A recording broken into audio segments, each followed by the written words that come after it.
Pembelajaran kita kali ini adalah mengenai lanjutan dari limit fungsi trigonometri. Di sini kita akan menentukan nilai L apabila hasil substitusinya merupakan bentuk tak tentu, maka fungsinya harus kita sederhanakan dengan menggunakan rumus-rumus trigonometri yang sudah kita pelajari, seperti rumus-rumus perbandingan, rumus-rumus identitas, rumus-rumus sudut rangkap, rumus jumlah dan selisih, serta rumus-rumus perkalian yang akan kita gunakan pada contoh-contoh soal berikut. Baik, selamat pagi untuk kita semua. Kita akan melanjutkan pembelajaran kita dari pembelajaran minggu yang lewat. Kita masuk ke lanjutan dari limit fungsi trigonometri, ya. Nah, di sini yang kita bahas di sini adalah bagaimana cara menentukan nilai limit L dengan menggunakan rumus-rumus trigonometri. Kalau pertemuan sebelumnya kita menentukan nilai L dengan menggunakan teorema-teorema trigonometri itu.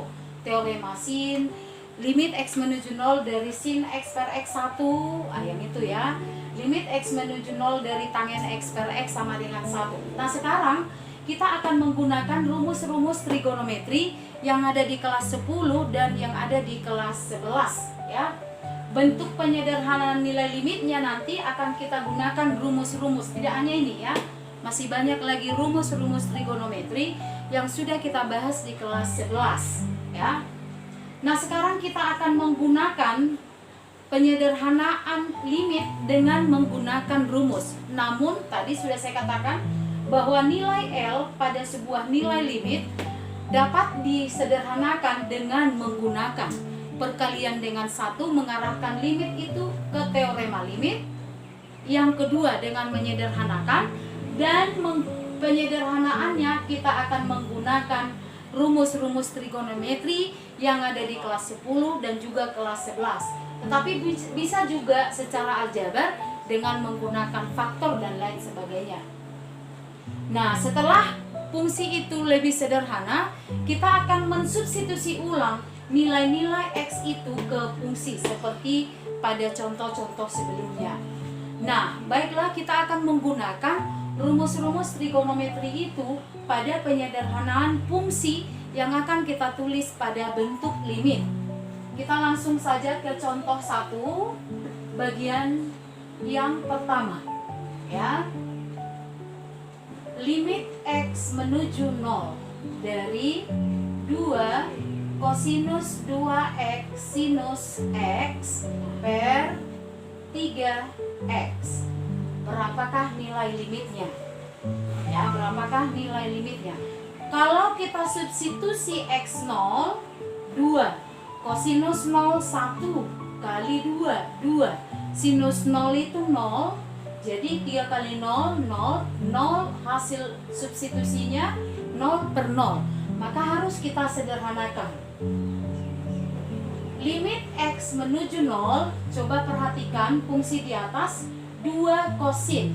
Ini adalah perkalian rumus trigonometri yang ada di kelas 11. Ini dia, ini yang kita gunakan ya. 2 kosin sama dengan sinus A tambah B dikurang sinus A dikurang B. Jadi dalam hal ini kalau kita gunakan, ini berarti sinus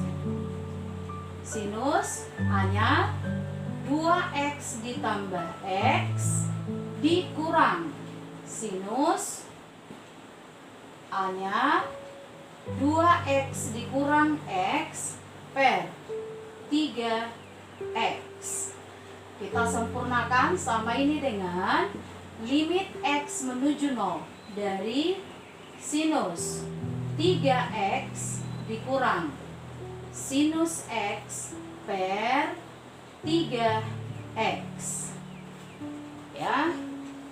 Lalu kita sederhanakan lagi sama ini dengan limit x menuju 0 dari sinus 3x per 3x dikurang sinus x per 3x. Kita sempurnakan, sama ini dengan limit x menuju 0 dari sin 3x per 3x dikurang limit x menuju 0 dari ini sinus 3x. Kita kalikan dengan 1 di sini tadi. Satunya kita ambil 3x per 3x ya. Jadi kita pasangkan sinus x per x ini ya. X dengan x. Dan berarti tinggallah dikali 3x per ini. X-nya habis per 9x. Dan sama ini dengan ini nilai limitnya 1 dikurang 1 dikali ini 1/3. Jadi sama dengan 3/3 dikurang 1/3, nilai limitnya 2/3. Itu bagian nomor 1. Yang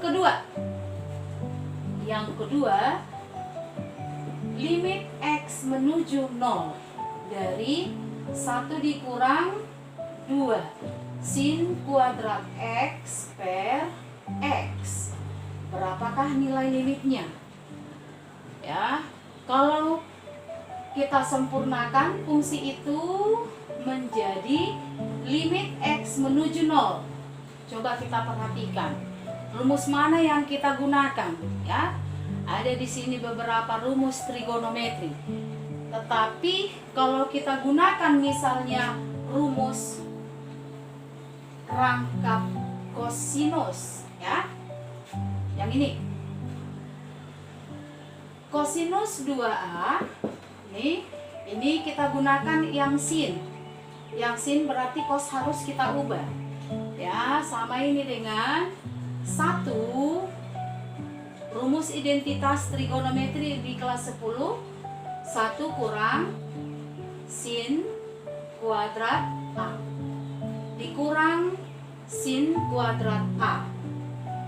Jadi cos 2A sama ini dengan 1 dikurang minus menjadi minus 2 sin kuadrat A. Jadi 1 dikurang sin kuadrat A sama itu dengan cos 2x dalam hal ini ya, per x.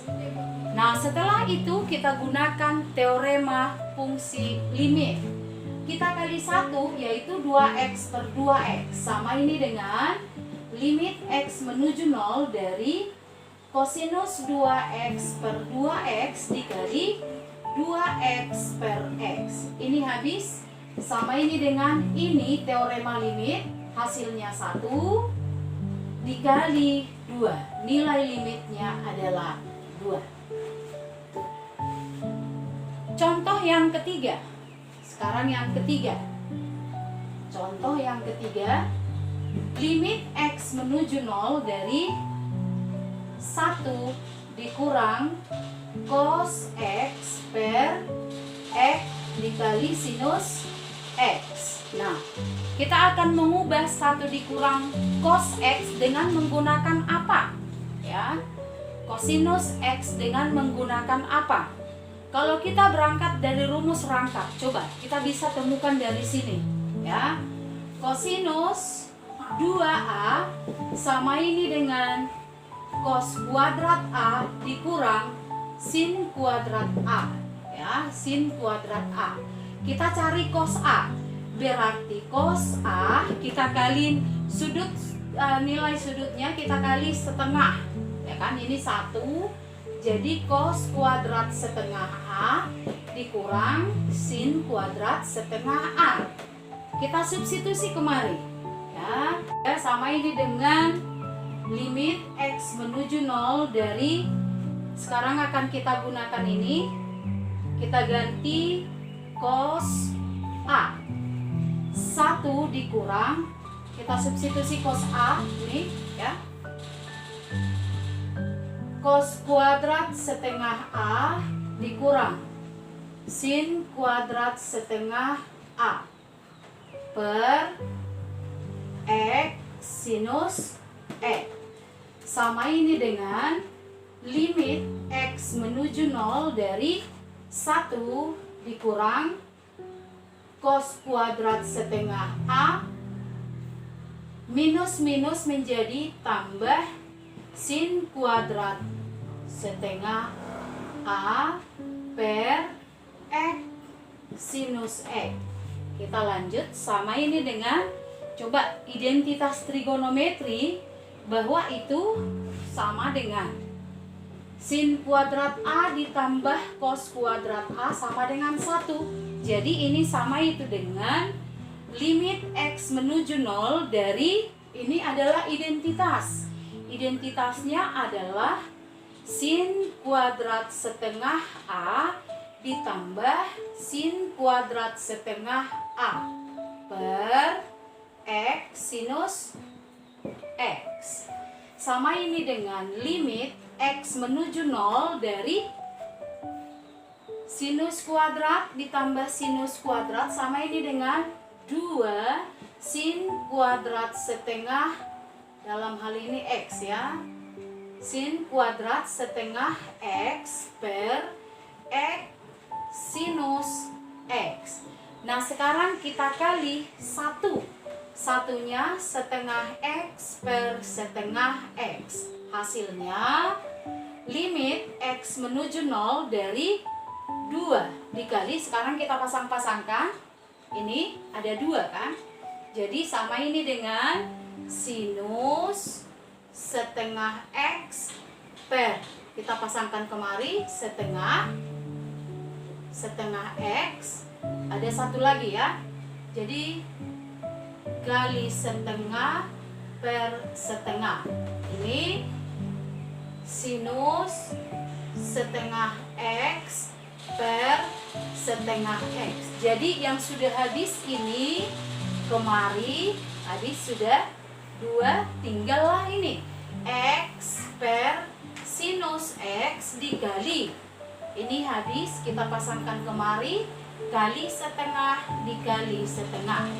Nah kita sempurnakan, sama ini dengan limit X menuju 0 dari 2 kali, ini tetap sinus setengah X per setengah X dikali sinus setengah X per setengah X kali X per sinus X kali 1/4. Ini 1, ini juga 1, ini juga 1. Maka nilai limitnya adalah 2 kali 1 kali 1 kali 1 kali 1/4 sama dengan setengah. Demikian pembahasan kita pada saat ini ya. Semoga pembahasan kali ini bisa menambah pemahaman kita. Nah, untuk berikutnya di sini ada saya tuliskan PR, ada 2 soal nih, supaya dikerjakan di rumah, dicoba ya. Dan pengumpulannya supaya dijapri melalui messenger ya. Demikian pertemuan kita pada saat ini. Sekian dan terima kasih. Semoga kita sehat semuanya dan salam sehat.